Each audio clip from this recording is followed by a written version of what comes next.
plastic, models, wargaming. All this was painted and designed by this man, Kyle Reekie, owner of Gear Guts Mech Shop. I, Mini Wargamer Dave, dive into this man's brain and answer the questions as to how he's able to do this.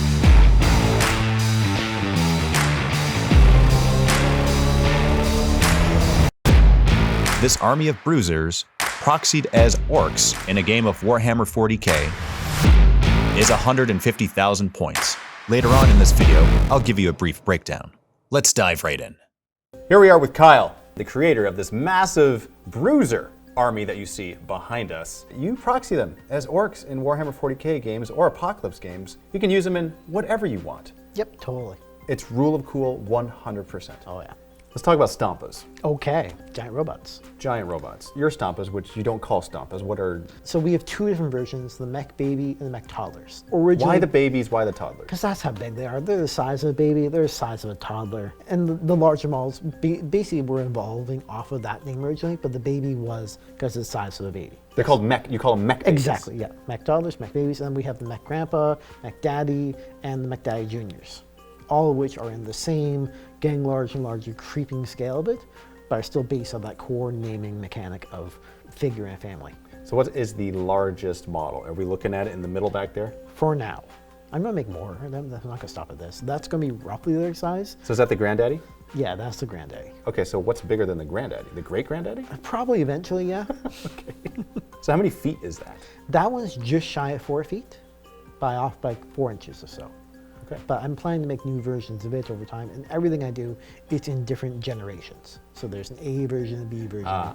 So like Mark 1, Mark 2? Exactly. Yeah, okay. So the Stompas is an example, the Mech Babies, but also many with interchangeable parts, arms, and pieces they can play with. So what's the inspiration behind the design of the Mech Baby? Because it's the Stompa equivalent, but it's not a massive metal skirt.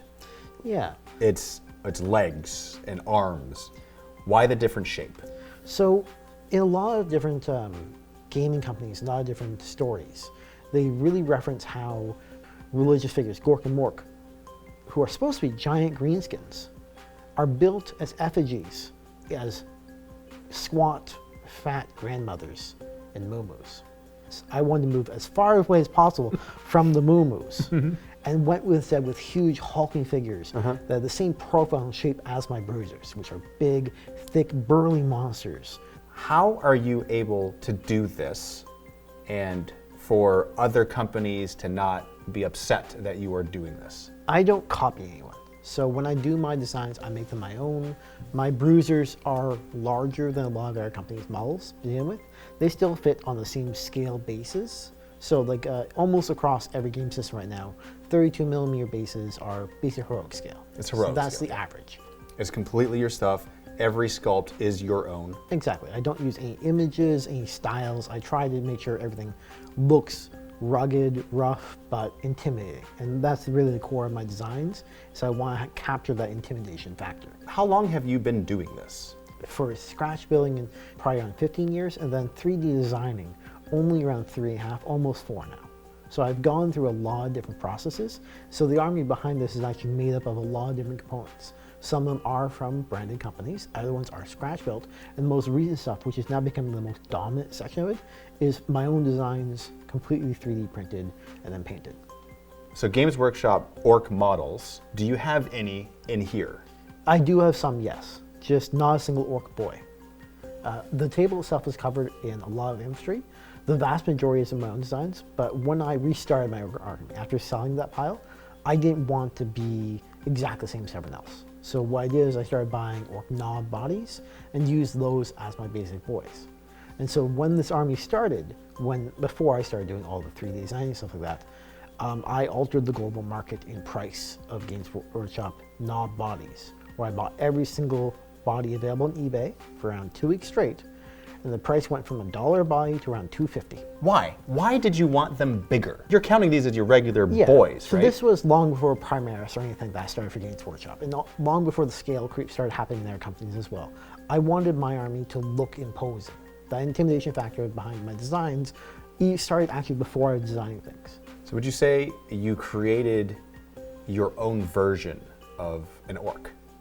More or less, yeah. And it evolved from there. As soon as I started sculpting my own stuff, I moved directly away from all the art I saw, of all the models I saw, and really embraced that large and large feeling, where it went from just using another company's models to sculpt my own. And it went even further. Like a lot of the bruisers are now roughly larger than a Games Workshop knob.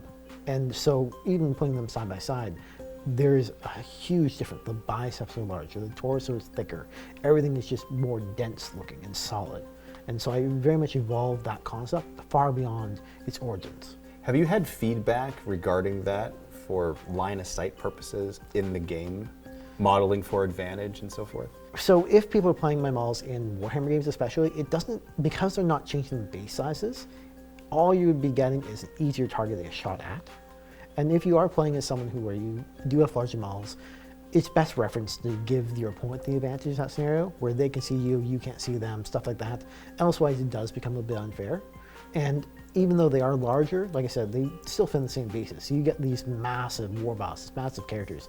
They're huge hulking beasts, but they still fit on the same 40mm base. Do you have a favorite model? So out of my own range, right now it's probably within the knot designs, which are my mid tiers, between the smaller claw walkers and mini walkers, which a lot of people have proxied over as like Killicans and Death Dreads. And I've really worked on those to make them look as functional as possible. You were thinking you want to make your own version of an orc and then evolve into your own creation. More or less, yeah. And then it evolved into more on top of more.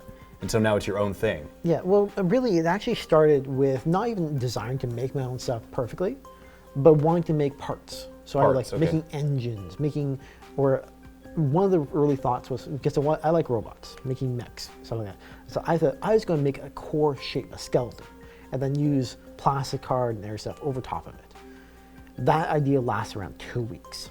And by the end of those 2 weeks, I was saying, screw it, I'm just going to design the entire thing from scratch in design programs, printing everything, rather than doing all the manual work of putting on every single rivet to glue and then tapping in place and holding in place and doing that 10,000 times, because I've done that with some of these. I instead, well, just print it, and it was done in my own design, my own concept, and I didn't have to rework it or change it. And I liked it as it went. And over time, that evolved from the very rudimentary stuff I did at the beginning into more and more advanced. And the more practice I got, the better I got at it. And after like 8 months of design, that's when I started my Patreon. That's when it really started ball rolling of actually designing and creating these guys in mass. Let's jump into the breakdown. First, let's get something straight. These miniatures are not orcs. They're Gear Guts Mech Shop bruisers. However, they can be and are often proxied as orcs in casual games of Warhammer 40,000. For this breakdown, I'll be referring to what these minis are being proxied for. As an example, he's got more than 40 war bosses. Because, 30 isn't enough. He possesses 60 plus big mechs. And get this, at the time of making this video, 976 boys. Can you think of another human who's acquired that many? Let me know in the comments below. Jumping over to some specialty units, here we see 40 commandos, 60 Burnas, 100 Ludas. I take pause just imagining that much Deca. And beside that is 120 knobs. He's got 300 mega knobs for when your standard knobs don't quite do the trick. Want to see armored vehicles? Starting with 80 buggies of various loadouts. Approximately 200 Grot tanks. I had a hell of a time fighting these in our 300,000 point Apocalypse game. But that's a story for another day. By the way, this is another video that will be posted soon. Speaking of 200, that's how many Killicans he's got. Let's upscale this to his Death Dreads, of which he has 150. Imagine these in an actual game. Moving on to the heavy hitters, we've got 60 battle wagons. That's right, 60. 50 models that can be considered Gorkanauts, Morkanauts, or Megadreads. He boasts 21 Stompas and 6 Gargants of various sizes. Yep, the big boys in the back, what you see there, those are his Gargants. And saving the very best for last, 20 Grunts. Because an orc army would not be complete without Grunts. If you're interested in acquiring some of these bruisers for yourself, follow the link to the Gear Guts web store in the description of this video. Oh, and if you want a discount on your order, remember to use this code, MWGDave8888. Not only does it enable Kyle to make more designs, it also helps me make a custom Gear Guts War Boss miniature for myself. Here's the first iteration of the Dave Boss. Now it's time to create another in Mega Armor. What was your favorite model you saw in this video? Oh, hold on a second. Here's a relevant question. If you could have Kyle design any type of orc-inspired model, what would you have him make? You're making a wish and he is your genie. By the way, I know for certain Kyle's going to be reading each and every one of your comments, so go nuts with your suggestion. Who knows? One just might get lucky. I'm Mini Wargamer Dave, and this was a presentation of Gear Guts Mech Shop Bruisers. Hope you've enjoyed, and happy wargaming.